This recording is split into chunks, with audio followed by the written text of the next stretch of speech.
Colon को naturally साफ करने के 5 घरेलू उपाय। कोलन शरीर का एक महत्वपूर्ण अंग है। पबमेड के एक आर्टिकल के अनुसार कोलन का फंक्शन पानी और इलेक्ट्रोलाइट्स को प्रिजर्व करने के साथ ही स्टूल को सही तरीके से निकालना होता है। रिसर्च के मुताबिक कोलन की हेल्थ का सीधा असर आपके शरीर के पूरे मेटाबॉलिज्म पर पड़ सकता है। साथ ही एक अनहेल्दी कोलन से कोलन कैंसर जैसी गंभीर स्थितियां हो सकती हैं। अमेरिकन कैंसर सोसाइटी के अनुसार कोलोरेक्टल कैंसर तीसरा सबसे आम कैंसर डायग्नोसिस है। उनका अनुमान है कि आने वाले समय में कोलन कैंसर के करीब 97,000 नए मामले सामने आएंगे। तो अपने कोलन को साफ करना या साफ करने का अच्छा तरीका ढूंढना बहुत जरूरी है। हालांकि अपने कोलन को साफ करने का हेल्दी सॉल्यूशन ढूंढना कठिन है, लेकिन एक घरेलू उपाय है जिससे मदद मिल सकती है। लेकिन वीडियो शुरू करने से पहले ऐसे तमाम डेली टिप्स के लिए हमारे चैनल को सब्सक्राइब करना ना भूलें और नोटिफिकेशंस ऑन करें जिससे हमारे नए वीडियोस आपसे मिस ना हो। तो आइए कोलन को साफ करने के बारे में बात करते हैं।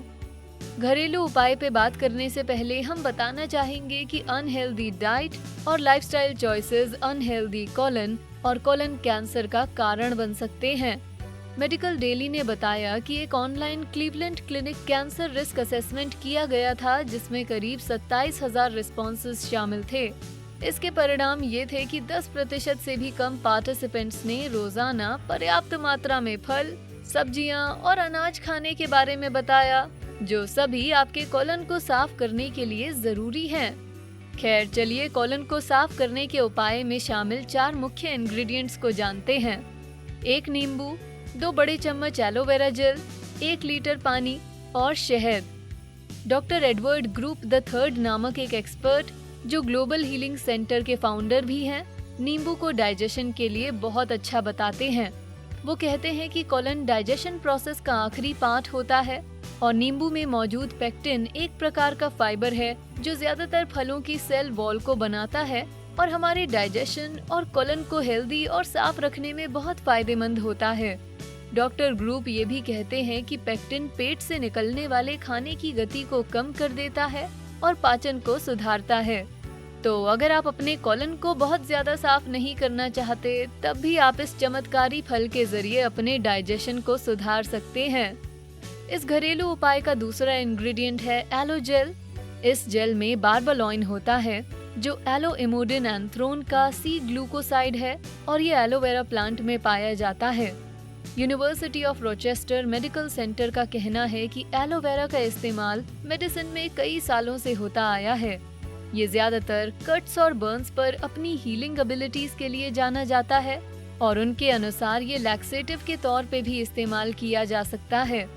एक हेल्दी कोलन का मतलब है कि आपकी बाउल मूवमेंट्स सही हैं और क्योंकि एलोवेरा में बार्बालोइन और एंथ्राक्विनोन्स यानी ऑर्गेनिक कंपाउंड्स होते हैं, तो ये आपके बाउल मूवमेंट्स को तेज कर देते हैं। अगर आप अपने कोलन को साफ करने की सोच रहे हैं तो उसके लिए कुछ करें या उसे नेचुरली साफ होने दें। बस एलोवेरा जेल को ना भूलें। पानी, जो हम सभी जानते हैं कि अच्छा है, के अलावा इसका फाइनल इंग्रेडिएंट है शहद। शहद को वेट लॉस के लिए सबसे अच्छा सोर्स माना जाता है। लिवस्ट्रॉन्ग के अनुसार जो लोग अपना कोलन साफ रखते हैं उनका अक्सर वेट भी कम हो जाता है क्योंकि उनकी आंतें साफ रहती हैं। न्यूट्रिशन रिसर्च के 2011 इशू की एक स्टडी ने चूहों के मोटापे पे शहद और चीनी से होने वाले प्रभाव पर जांच की और पाया कि जिन चूहों को शहद खिलाया गया उनकी भूख कम हो गई, जिससे उनका वजन कम बढ़ा। इसी के साथ अमेरिकन कॉलेज ऑफ न्यूट्रिशन के जर्नल में छपी 2010 की एक स्टडी के अनुसार रिसर्चर्स ने जब शहद और चीनी के प्रभाव को औरतों में देखा तो पाया कि शहद का ब्लड शुगर लेवल में बहुत कम असर होता है। अगर आपका ब्लड ग्लूकोज लेवल अधिक है तो शरीर खाने को एनर्जी में नहीं बदल पाता है, जिससे आपको अधिक खाने की आदत लग सकती है और इससे ज्यादा टॉक्सिन्स, कॉन्स्टिपेशन और आपका कोलन भी अनहेल्दी हो सकता है। वजन घटाने के लिए शहद और डाइजेशन को अच्छा करने के लिए नींबू। क्या डॉक्टर्स और एक्सपर्ट्स हमें ज्यादा चाय पीने के लिए कह रहे हैं? क्योंकि हम ऐसा कर सकते हैं। अटलांटा में प्रैक्टिस कर रही बोर्ड सर्टिफाइड बैरिएट्रिशियन लॉनी हॉरोविट्ज के अनुसार कोलन साफ करना कंस्ट्रक्शन साइट को साफ करने जैसा है। इसके अलावा यूएसए न्यूज की रिपोर्ट कहती है कि टॉक्सिन्स बचे हुए अनयूज्ड जंक की तरह होते हैं और हमारा शरीर इस वेस्ट को पसीने, यूरिन और स्टूल के जरिए निकालता है। हॉरोविट्ज ये भी कहती हैं कि अगर आपके शरीर में ज्यादा फ्लूइड नहीं होगा तो किडनी सही तरीके से काम नहीं करेगी, जिससे सारे टॉक्सिन्स इकट्ठे हो जाएंगे और फिर उन्हें निकालने में परेशानी होगी। कुछ लीडिंग कोलन एक्सपर्ट्स के द्वारा की गई रिसर्च ने पता लगाया है कि इसका शरीर के बावल फंक्शंस पर बुरा असर पड़ सकता है। हॉरोविट्ज कहती हैं कि एक हेल्दी कोलन के लिए रेगुलर बावल मूवमेंट्स जरूरी हैं, जिससे वो टॉक्सिन्स को अंदर छोड़े बिना वेस्ट को अच्छी तरह से बाहर निकाल सकें। तो सारे इंग्रेडिएंट्स को अलग अलग समझने के बाद अब जानेंगे इसको बनाने का तरीका। अभी तक आपने बहुत पेशेंस दिखाया है और अब हम आपको इस उपाय को बनाने के बारे में बताएंगे। पहले एक कटोरे में नींबू निचोड़ें, फिर इसमें 2 बड़े चम्मच ताज़ा एलोवेरा को डालें और अच्छे से मिला दें। दोनों को अच्छे से मिलाने के बाद इसमें 1 लीटर पानी डालकर ब्लेंडर में अच्छे से मिक्स कर लें।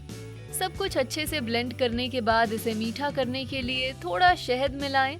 अपने कोलन को साफ करने के लिए इसका 1 गिलास सुबह पिए और अगर आप अपने डाइजेशन को और तेज करना चाहते हैं तो खाना खाने के 30 मिनट पहले भी इसे पिए।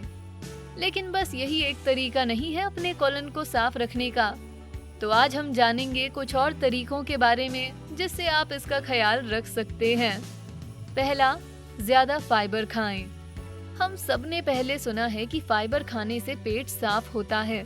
अगर नहीं सुना तो अब आप जान गए, ये सच है। फाइबर आपके डाइजेस्टिव ट्रैक्ट से वेस्ट को निकालने में मदद करता है, जो आपके पेट को साफ और कोलन को हेल्दी रखने के लिए बहुत अच्छा होता है। तो अब सबके दिमाग में ये सवाल होगा कि अगर हमें अपना कोलन साफ रखना है तो इसे कितना खाना चाहिए? हमें कितना खाना चाहिए जिससे हमारा डाइजेशन स्मूथ रहे? GuyM.com के पास इसका जवाब है 25 से 35 ग्राम रोजाना। और चिंता ना करें, आपकी डाइट में कोई कमी नहीं आएगी, क्योंकि बहुत सी ऐसी चीजें हैं जो फाइबर से भरपूर होती हैं, जैसे रास्पबेरीज, केला, प्रून्स, मटर, ब्रोकली, बीन्स, धनिया और होल व्हीट पास्ता। तो जाइए और पेट को साफ करिए, वरना ज्यादा फाइबर खाना तो शुरू कर ही सकते हैं। दूसरा, विटामिन डी। जिन लोगों को पर्याप्त धूप नहीं मिल पाती उनके लिए विटामिन डी से अच्छा कुछ नहीं हो सकता है। खासकर जब आप कोलन कैंसर से बचने और अपने कोलन को हेल्दी रखने की कोशिश कर रहे हो तो धूप इसमें फायदेमंद हो सकती है। अगर आपको हम पे भरोसा नहीं तो the American journal of clinical nutrition पर भरोसा करें, क्योंकि वो कहते हैं कि पर्याप्त मात्रा में विटामिन डी लेना कोलन कैंसर से बचने और उसे हेल्दी बनाए रखने के लिए फायदेमंद होता है। उनका ये भी कहना है कि 15 मिनट की धूप ही काफी है, लेकिन अगर आपको धूप नहीं मिल पा रही है तो कई खाने जैसे ब्रेड, फैटी फिश, दूध और सीरियल विटामिन डी से भरे होते हैं।